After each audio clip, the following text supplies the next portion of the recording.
Welcome back. You're watching KTN Prime.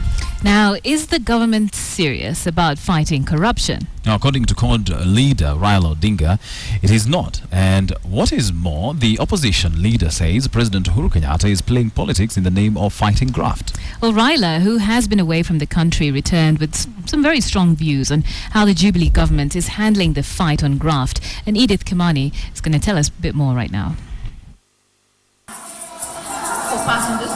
The unmistakable bright orange-clad supporters sang as they waited anxiously for CORD leader Raila Odinga. And when he arrived, the opposition leader could not wait to give his message, sharp, unequivocal and deliberate. Hawa jamaa hawezi kukabiliana na ufisadi. Sivyo? Sasa nyinyi mnajua, nyinyi wenyewe mnajua. Ati mwizi ndio yule. Unasema mwizi. Akifika pale yeye anasema yule mwizi.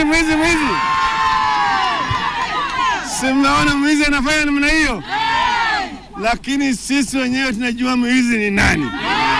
That offensive against government on the issue of graft continued shortly after at a press briefing, with Raila accusing the Jubilee government of recycling tried and failed methods of eliminating corruption. This is politics and business as usual that is meant to hoodwink Kenyans to believing that corruption is now being fought. But State House is not taking these views by opposition too kindly. A written statement by the Senior Director of Messaging of the Presidency reads in part, "The war on graft is off on a strong, systematic and large-scale footing. Understandably, the loudest protests against the President's recent move are from those who have skeletons in their closets." The statement goes on to mention corruption scandals like the Kazikwa Vijana initiative and the maize scandal that happened while Odinga was Prime Minister in the former administration. Yet, Raila's stand on the recent corruption wave is undeterred. The President brought to the House a dossier given to him by the Chief Executive Officer of the Commission. This is a serious breach of the Constitution and a cavalier attitude towards the duties, responsibilities and status of the Presidency and the Legislature.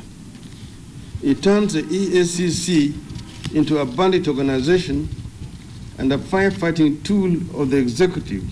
The Ethics and Anti-Corruption Commission has been at the heart of this recent whirlwind, with a section of leaders calling for expedited investigations. But Raila is demanding more, and his demands have nothing to do with the EACC. There can be no corruption of this magnitude without a high priest of corruption. And everybody, any fool in this country, knows the high priest of corruption. Edith Kimani, KTN.